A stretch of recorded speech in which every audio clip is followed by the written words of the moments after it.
Oscar, a través del Facebook, Mauricio Rodríguez nos está haciendo un planteamiento. Dice, ¿cuál es la razón por la cual El Salvador ha sido toda la vida importador de verduras? ¿Por qué somos siempre dependientes y no autosuficientes?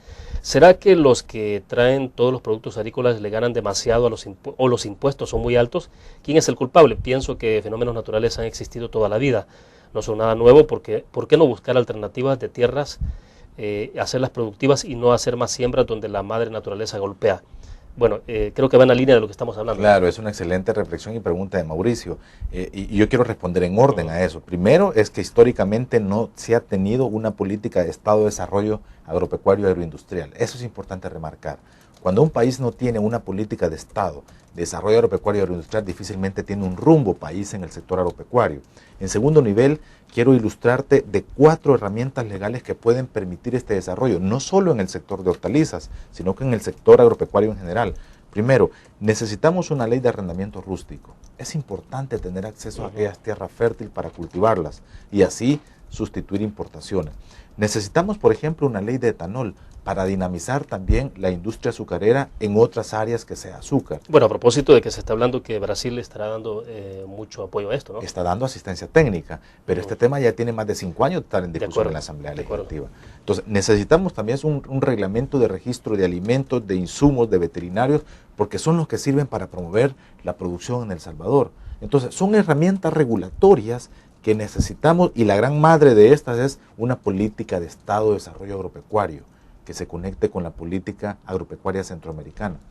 ¿Cuánto es lo que importamos de hortalizas en El Salvador? Bueno, importamos alrededor de un 55-60% de lo que consume El Salvador.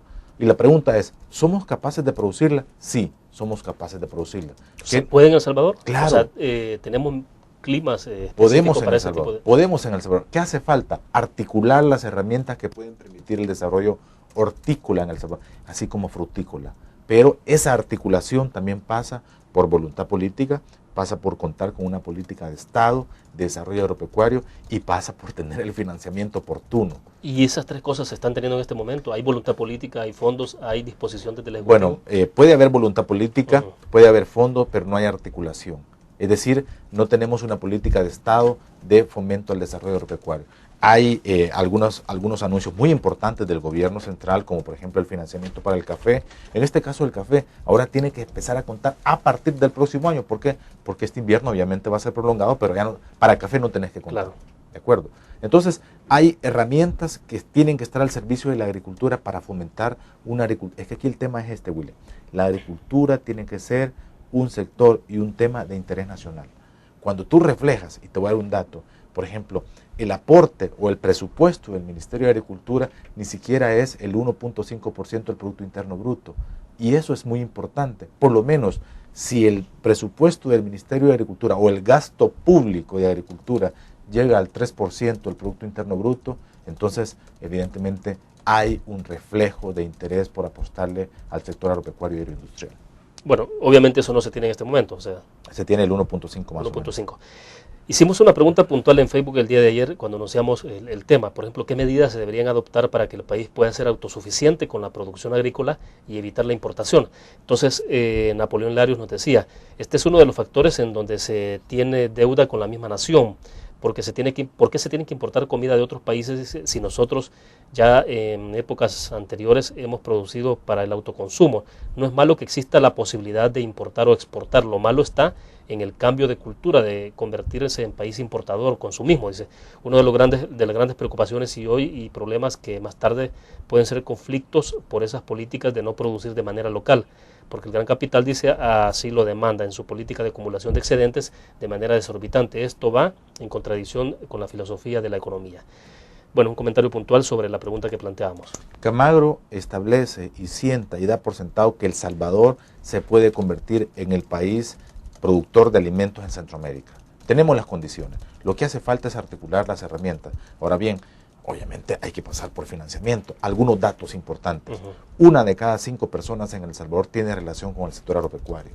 Menos del 5% de las áreas utilizadas o del potencial de la agricultura bajo riego se utiliza en El Salvador. Es decir, el potencial lo estamos ocupando a un 5%. Otro dato importante, la importación de frutas supera los $50 millones. Y aquí no vamos a pretender sustituir esos 50 millones de dólares, pero sí estoy seguro que podemos sustituir el 50% de esa importación. Entonces, el financiamiento para los productores, un financiamiento formal alcanza únicamente al 10% de los productores.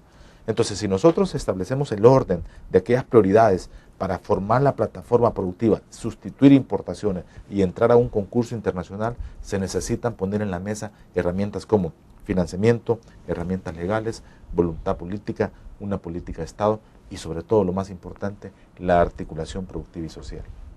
¿Es posible desarrollar una cantidad de extensiones que tenemos en este país de terrenos de tierra que puede ser cultivable y que están en abandono en este momento? ¿Qué hacer con las tierras en abandono, que es o tierras ociosas, como se le llama? Bueno, aquí podemos cambiar el rostro y el mapa agrícola de El Salvador hacia tierras productivas. La ley de arrendamiento rústico te permitiría establecer condiciones fértiles, meter maquinaria, meter equipo, meter río. Tecnología es la clave. Tecnología es la clave para cambiar el rostro de este tema. Hablamos de 350.000 manzanas, que sean 200.000 manzanas para producción de alimentos en El Salvador es un paso importante. Esas las tenemos en la costa y eso es importante. Tener tierra, tenemos que dar el paso legal para tener acceso a esas tierras. Es posible tener tierra fértil para producir en El Salvador. Bueno, vamos a otra pequeña pausa, volvemos con más de la entrevista en línea.